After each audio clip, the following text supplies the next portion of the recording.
Kumar, India கூட்டணி ஒரு பிரச்சனையை தொடர்ந்து முன்வைக்கிறாங்க. அவங்க பக்கமே அந்த பாலை திருப்பி விடுறது, அவங்களுக்கும் இதில் தொடர்பு இருக்குன்னு சொல்லி ஒரு திசை திருப்பல் வேலைக்காகத்தான் இந்த குற்றச்சாட்டுகள் வைக்கப்படுது அப்படிங்கிறாரு ஜென்ராம். நம்மளதில் ஒரு பெரிய ஃபேமஸ் கோட் ஒன்று இருக்குது. வினை விதைத்தவன் வினை அறுப்பான், திணை விதைத்தவன் திணை அறுப்பான், தீதும் நன்றும் பிறர் தர வாரா.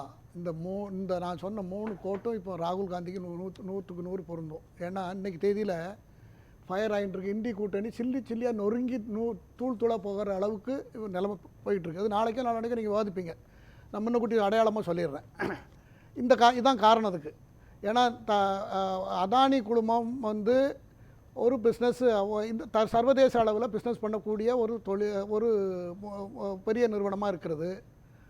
அந்த நிறுவனம் அங்கே வணிகத்தில் டீல் பண்ணும் பொழுது விதிமீறல்கள் இருக்கிறதுக்கு வாய்ப்பு இருக்கிறது.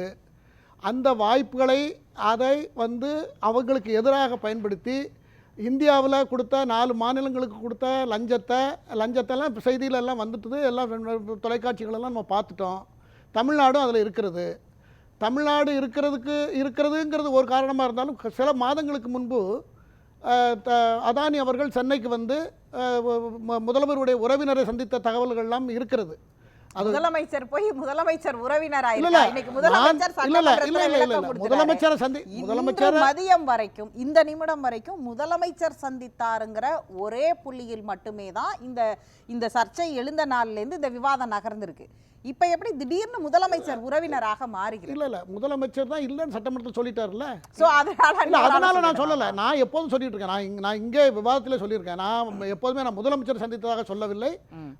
அப்படி ஒரு தகவல் இருக்கிறது. அதனால் இதை வந்து நாம் அதானி குழுமம் அமெரிக்கா திரும்ப பிஃபோர் இன்டர்வல் உள்ளதை மட்டும் திரு ஜென்ராம் சார் சொன்னாரே தவிர ஆஃப்டர் இன்டர்வல் போர்ஷன் அவர் சொல்லலை. அமெரிக்காவில் உள்ள செய்தி நிறுவனம், சில பத்திரிகைகள் என்ன வெளியிட்டிருக்கிறது செய்தி, அதானியின் பெயர் அதில் குற்றச்சாட்டு நேரடியாக இல்லை என்று சொல்லி வெளியிட்டிருக்கிறது செய்தி. அது ஒரு வாரத்துக்கு முன்னே வந்துட்டு அந்த செய்தி. அது ஒன்று. அதே போல் அதானி குழுமம் என்ன சொல்லியிருக்கிறது என்று சொன்னால், எங்கள் பெயர் அதில் எதுவுமே எங்களுக்கு தொடர்பு இல்லை, நாங்கள் சட்ட ரீதியாக அதை சந்திப்போம், எதிர்கொள்வோம் என்று சொல்லிவிட்டது. அதற்கு பிறகு பாராளுமன்றத்தில் அது மட்டும் தான் என்கிட்ட அந்த கேள்வி. அதை இன்னைக்கும் நீங்கள் தொடர்ந்து ஆன்சர் பண்ணுங்க. அதானி நிறுவனத்திற்கும் அதற்கும் சம்பந்தம் இல்லைன்னு அமெரிக்க பத்திரிகைகள் சொல்லிவிட்டன. அதானிக்கும் அந்த நிறுவனம், எங்கள் நிறுவனத்துக்கும் இந்த இதுக்கும் சம்பந்தம் இல்லைன்னு அதானி நிறுவனமும் அறிக்கை வெளியிட்டுருச்சு. அதை தானே நீங்கள் சொல்றீங்க? அப்படின்னா அவங்களே சம்பந்தம் இல்லாத விஷயத்துல தமிழ்நாடு அரசு எப்படி சம்பந்தப்பட்டிருக்குங்கிறதுக்கு என்ன ஆதாரம்? தமிழ்நாடுல உள்ள கதை வேற. தமிழ்நாட்டிலையும் 1000 பிசினஸ் இருக்கு. தமிழ்நாட்டில் அதானிக்கு முதலீடு பண்ணியிருக்கிறாரு. ஏற்கனவே மற்ற டீலெல்லாம் இருக்கிறது.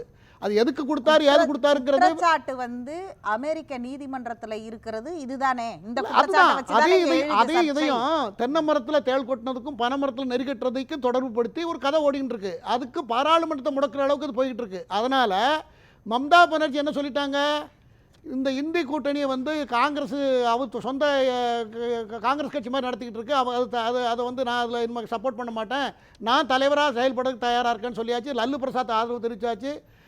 டி ராஜா ஆதரவு தெரிவிச்சு, சரத்பவார் எதிர்ப்பு தெரிவிச்சு. இப்போ அது நாளாண்டிக்கு ஏதாவது செய்தியாக இருக்கும் ஒரு வாரத்தில். இப்போ நாம் இங்கே வந்துடுவோம், அந்த டாப்பிக்கு வந்துடுவோம். இந்தியா கூட்டணி பற்றி பேசலாம். அந்த கூட்டணி என்ன பண்ணிக்கிட்டு இருக்குங்கிறத நாளைக்கு நீங்களே சொல்லிட்டீங்க. நாளைக்கு வரும்னு ஒரு டெட்லைன் கொடுத்துருக்கீங்க. வரும்பொழுது திரும்ப குமார் சாரையை கூட அந்த டிபேட்டுக்கு நான் கூப்பிட்றேன். ரொம்ப நாளாக ஆசையாக இருந்தீங்க நீங்கள் இந்தியா கூட்டணி பற்றி பேச. நான் இன்னைக்கு இந்த விஷயத்துக்கு வர்றேன். தமிழ்நாடு கனடாவில் இருக்கும்போதே இதை சொல்லியிருக்கேன். அதுதான் சொல்கிறேன். நீங்கள் ரொம்ப நாளாக ஆர்வமாக இருந்தீங்கன்னு சொல்லிட்டேன். டைம் லைனோட சொல்கிறதுக்கு பதிலாக என்னுடைய கேள்வி என்னன்னா, அதானி குறித்து ஒரு பக்கம் இதே திமுக இந்தியா கூட்டணியில் இன்னைக்கு போராட்டம் பண்ணுறாங்க நாடாளுமன்ற வளாகத்தில். அவங்க மேலே அப்படி ஒரு விமர்சனம் வச்சா அவங்க எப்படி இன்னைக்கு வந்து பார்லிமெண்டரி ஜாயின்ட் கமிட்டிக்கு கூப்பிடுறாங்க, நாடாளுமன்றத்தில் விவாதம் நடத்தணுங்கிறாங்க, மத்திய அரசு அதுக்கு விளக்கம் அளிக்கணும் அப்படின்னு கேட்குறாங்க. இந்த 3 கோரிக்கையை வச்சு தானே போராட்டம் நடத்துகிறாங்க 3 நாளா. அப்போ அந்த போராட்டத்தில் ஏன் திமுக இருக்குது அப்படின்றது ஒரு கேள்வி. இன்னொரு பக்கம் திமுக மீது இங்க அதானிக்கான விசாரணை தேவைனா அதானி குறித்த விசாரணை நாடாளுமன்றத்திலும் தேவைதானே? நான் தான் இப்போ சொல்லிட்டேனே, இது ஒன்றுமே இல்லை. அங்கே அமெரிக்கா எதை பிள்ளையார் சொல்லி போட்டாங்களோ அந்த இடத்துல அது ஒன்றும் இல்லைன்னு வந்தாச்சு. அந்த இடத்துலேருந்து வந்து அதை தொடர்ந்து இங்கே வந்திருக்குன்னு கதை கட்டப்பட்டிருக்கு, புனைக்கதைகள். அந்த புனைக்கதையை வச்சு பாராளுமன்றத்தை முடக்கிற அளவுக்கு போயிருக்காங்க. அதை இப்போ இந்திய கூட்டணியில் எல்லாரும் புரிஞ்சுக்கிட்டாங்க, தமிழ்நாடு உட்பட. தமிழ்நாடு முதலமைச்சருக்கும் அந்த தர்ம சங்கடம் இருக்கிறது. அவரும் இந்திய கூட்டணிக்கு எதிராக தான் செயல்படுவார் என்பது என்னுடைய எதிர்பார்ப்பு. இன்றைக்கு அவங்க திமுக நாடாளுமன்ற உறுப்பினர்கள் அதில் பங்கேற்று இருந்தாங்க. இன்னும் சொல்ல போனா வந்து நாடாளுமன்ற குழு தலைவர் கனிமொழி வந்து நாடாளுமன்ற உறுப்பினர் பிரியங்கா காந்தி பக்கத்துல நின்று கோஷம் எழுப்புனாங்க. தமிழ்ல வேற தமிழ்நாட்டுல இருக்கிற பெண் எம்பிக்கெல்லாம் சேர்ந்து முழக்கம் எழுப்புனாங்க. அப்ப அவங்க என்ன தர்ம சங்கடத்தோடய அந்த முழக்கத்தை எழுப்புறாங்க? இது ஒரு சிக்கலான விஷயம், இது ஒரு சட்ட சிக்கல் பிடிச்ச விஷயம். அதாவது அமெரிக்காவில் ஒரு கதையை கட்டப்பட்டு ராகுல் காந்தி எப்பெல்லாம் பார்லிமெண்ட் கூடுறதோ அதற்கு 2-3 மாதத்துக்கு முன்னே அமெரிக்கா போவார், ஜார்ஜ் சோரஸ் சந்திப்பார், இங்கே இருக்கிற மெட்டீரியல்லாம் அங்கே கொடுப்பார், அங்கே பப்ளிசிட்டி பண்ணுவார். முடிஞ்ச வரைக்கும் என்னென்னலாம் அவருக்கு இந்த நாட்டில் உள்ள எதிர்ப்புகளை, இந்த நாட்டில் உள்ள அரசியல் ரீதியான கருத்துக்களை அவருக்கு 3 பாயிண்ட்ஸ் தான். ஒன்று அதானி அம்பானி, அடுத்தால சாதி வாரியாக கணக்கெடுப்பு. இந்த 3 வச்சு தான் ஒரு காங்கிரஸ் கட்சியுடைய தேசிய தலைவராக இந்த இயக்கத்தை நடத்திக்கிட்டு இருக்கார். இந்த விடிஞ்சா அடைஞ்சா அவருக்கு அதானி அம்பானி நம்ம எல்லாருக்கும் தெரியும். ஆக இந்த மாதிரி கட்டப்பட்ட கதையை தொடர்ச்சியாக தமிழ்நாட்டில் இங்கே நடந்த பிஸ்னஸுக்கு கொடுத்தாரா அல்லது எதுக்கு கொடுத்தாரு, 1700 கோடி ரூபாய் ஆந்திராவுக்கு கொடுத்தாரு, போனார் வந்தாருங்கிற கதைகள்லாம் இருக்கிறது. அந்த கதைகளுக்கும் இந்த ஃபேக்ட் செக்னு கூட சொல்ல முடியாது. சின்ன அளவிலான ஒரு சின்ன திருத்தம். ராகுல் காந்தி ஜார்ஜ் சோரஸை சந்திச்சதா பாஜக உறுப்பினர்கள் யாரும் புகார் சொல்லல. சோனியா காந்தி புகார். குடும்ப ரீதியான தொடர்பு. நீங்க ராகுல் காந்தியோட சொல்லி இப்ப எப்படி முதலமைச்சர் இல்ல முதலமைச்சர் உறவினர் மாதிரி சோனியா காந்தி இருக்கும்போதே நான் இதை சொல்லியிருக்கேன். ராகுல் காந்திக்கு சோனியா காந்திக்கு ஜார்ஜ் சோரஸ் அவருக்கு 88 வயசு ஆகிறது, வயசானவர், பெரிய ரிலீஜியஸ் ஃபண்டமெண்டலிஸ்ட், உலகத்துல பெரிய பணக்காரர். சோரஸை பத்தி நம்ம டீடைலா பேசலாம். அவர் மோடி ஜெயிக்கக்கூடாது என்பதற்கு நிறைய பணம் ஃபண்டிங் பண்ணவர், ஜம்மு காஷ்மீரில் பிரிவினைக்காக பணம் செலவு பண்ணவர். அதனால் இவருடைய யாத்திரைக்கு, ராகுல் காந்தியினுடைய கடந்த ஆண்டு நடந்த யாத்திரைக்கு நிறைய ஃபண்டு கொடுத்தவர். அப்படிப்பட்ட தொடர்புகள்லாம் இருக்கிறது. இதெல்லாம் விவாதத்துல பேசுறீங்க, லீகலா சட்டபூர்வமா ஆக்ஷன் எடுக்க வேண்டிய இடத்துல ஒண்ணுமே எடுக்காம வெறும் பேசு பொருளாவே நாடாளுமன்றத்துக்கு முன்னாடி கூட்டணி சொல்லுது, நீங்க தான் சொல்றீங்க பொறுப்பு இல்லாம எதிர்கட்சிகள் ஒரு விவாதத்தையே நடத்த விட மாட்டேங்கிறாங்க, நாடாளுமன்றத்தையே நடத்த விட மாட்டேங்கிறாங்கன்றாங்க.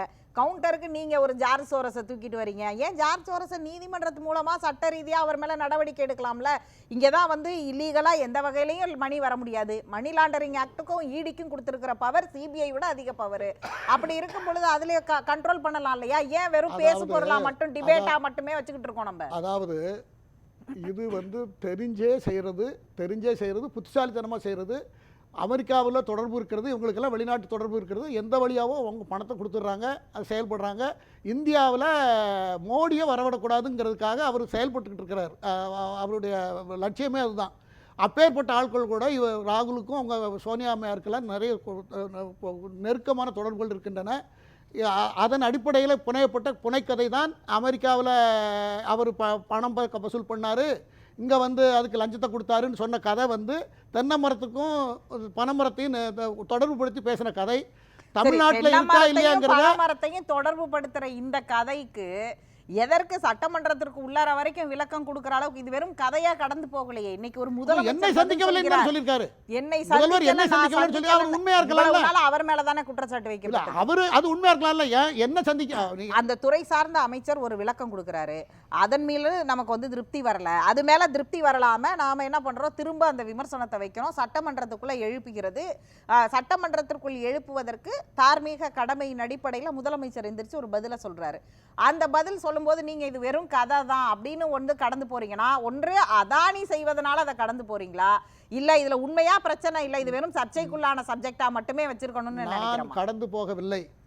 மாநில அரசுகளே எந்தெந்த மாநிலத்தில் அது லஞ்சம் கொடுக்கப்பட்டிருக்கிறதுன்னு சொல்கிறதோ அந்த மாநில அரசுகளே இதற்கு நடவடிக்கை எடுக்கலாம். அந்த நடவடிக்கை எடுத்தால் உண்மை வெளியே வந்துவிடும். எதற்காக கொடுத்தார்கள், ஏன் கொடுத்தார்கள் என்பது அதற்காக தெரிந்துவிடும். அதை நான் வலியுறுத்துகிறேன். ஆனால் இதை வந்து தன்வினை தன்னை சுடும். நான் முதல்ல சொன்னேன்ல, ராகுலுக்கு இப்படிலாம் வரும்னு தெரியுமா தெரியாதான்னு தெரியாது, தீய கொளுத்தி போட்டார். இப்போ அது அவங்க கூட கூட்டணியில் இருக்கிற முக்கியமான பார்ட்னர்ஸ் 4 பேரை அது பாதிச்சிருக்கு. அதற்கு மற்ற லல்லு பிரசாத் யாதவ், மம்தா பானர்ஜி எல்லாரும் சப்போர்ட்டு. அதனால் இது அவங்களே சுற்றி அவங்க தலைமையிலே அது யானை தன் தலையிலே மண்ணவாரி போட்டுக்கிட்டது போல் போட்டிருக்காங்கங்கிறது தான் இப்போ இந்த விவகாரத்தினுடைய முடிவு. வர பாராளுமன்றத்துக்கோ பாஜகவுக்கோ அதானிக்கோ யாருக்கும் எந்த பிரச்சனையும் வரப்போகிறதில்ல. இதனால் வரப்போகிறது இந்திய கூட்டணி நொறுங்கி தூளாக போக போகிறத நீங்கள் பார்க்க போகிறீங்க. உங்களுடைய பிரச்சனை இந்தியா கூட்டணி உடையறது இல்ல மட்டும் நான் வந்து நான் சரி, பேசலாம் சார், பேசலாம். அது என்ன ஆகுங்கிறது நான் ஏன்னா எப்போதும் சொல்லியிருக்கேன். கருணாதான் அதற்கு பதில் Starting சொல்ல trouble போறாரு. நான் முதல்லயே break சொன்னேன். அப்புறம் வந்து அதை உங்களுக்கு ஞாபகம் பேசுவோம். இருக்கும். Starting சரி, trouble. இன்னும் 2 நாள் கழிச்சு அதை பேசுவோம். அப்ப நடக்குதா நடக்கலையான்னு பேசுவோம். கேட்ட கேள்விக்கான பதில் இப்பதான் ரபேல்ல ஞாபகம் வருது. 4 போன் ரபேல்ல கால்ல பிரச்சனை 4 ஆரம்பிச்சீங்க, போன் ஹிண்டன்பர்க் காணவில்லை ஆரம்பிச்சீங்க, என்று எல்லா அபிலாஷ் இஷ்யூவும் பதில் வந்ததால அப்புறம் செய்து அதுக்கப்புறம் இந்த பேசவே இல்லையா? அது ஏன் சார் எல்லாத்தையும் ஆரம்பிச்சு அந்த நான் பார்லிமெண்ட் ஒரு நடக்கிற கேள்வி டைம்ல கேட்கிறேன். இல்ல நீங்க நான் கேக்குறது நீங்க- கொஞ்சம் நீங்க இல்ல தப்பு இல்ல ஒரு பண்ணல. நிமிஷம் இப்ராஹிம் நான் my dear, அவர் சொல்லட்டும், ஒரே ஒரு சொல்லட்டும், நிமிஷம். சொல்லட்டும். ஒரே ஒரு நிமிஷம் இப்ராஹிம், அதாவது தாராளமா கேளுங்க. நீங்க ஒரு 4 அட்டெம்ப்ட் 4 மட்டும் எடுத்துக்கிறேன், நிறைய இருக்கா? நான் 4 மட்டும் எடுத்துக்கிறேன். ரஃபேல் எடுத்தீங்க, அதுக்கப்புறம் கை விட்டுட்டீங்க. சரி. ஹிண்டன்பர்க் எடுத்தீங்க, கை விட்டாச்சு. ஏன்னா போன நான் கேட்ட கேள்வியை இப்படி திரும்ப நீங்க வரிசையா கேக்குறீங்க. வரிசையா நேர நீங்க கடத்தாதீங்க. வரிசையா ஒண்ணொண்ணா கேட்டு ஒரே கேள்வியை திரும்ப ஏன் கேட்டு நேரத்தை கடத்துவானே? சரி, இப்ராஹிம் சொல்லிட்டு உங்களுக்கு நேரம். இப்ராஹிம் நீங்க சொல்லிடுங்க. குமார் சார், ஜென்ராம் சார் சொன்னார், நான் வந்து பேசிக்கலி நான் வந்து ஊழலை ஆதரிக்கிறவன் கிடையாது. நான் வந்து அரசியலை இதற்காக பாராளுமன்றத்தை முடக்குவது, ஒரு பாராளுமன்றம் 1 மணி நேரம் நடக்கணும்னு பல லட்சம் ரூபா செலவாகிறது. அந்த பாராளுமன்றம் நம்மளுடைய மக்கள் பிரதிநிதிகள் 140 கோடி மக்களால் தேர்ந்தெடுக்கப்பட்ட மக்கள் பிரதிநிதிகள் மக்களுக்காக பேச வேண்டியது, முடிவெடுக்க வேண்டியது, சட்டங்களை ஏற்ற வேண்டியது, என்னென்னலாம் செய்ய வேணுமோ அந்த காரியத்தெல்லாம் கெடுத்துட்டு ஒரு யூகத்தின் அடிப்படையில் ஒரு 15,000 கிலோமீட்டருக்கு அங்கே இருக்கிற ஒரு நாட்டில் ஒரு வணிகத்தில் ஈடுபட்டு அந்த பணத்தை கொண்டு இங்கே போட்டதாக, இங்கே லஞ்சம் கொடுத்துட்டதாக, இங்கேருந்து மெட்டீரியல்ஸ் எல்லாம் அங்கே அமெரிக்காவுக்கு அனுப்பி அங்கே செய்தியாக்கி அதன் அடிப்படையில் வழக்கு தொடுக்கப்பட்டு பிறகு அவங்களே அதை கைவிட்டு அவங்களே இந்த பர்டிகுலர் கம்பெனிக்கு அதில் தொடர்பு இல்லைன்னு சொன்னதுக்கு பிறகு திரும்ப எங்கே பார்லிமெண்ட்டில் ஜாயின்ட் பார்லிமெண்ட் கூட்டம் போடணும். அப்படி பாராளுமன்றத்தை முடக்கி அந்த டைமை முடக்கி மக்களோட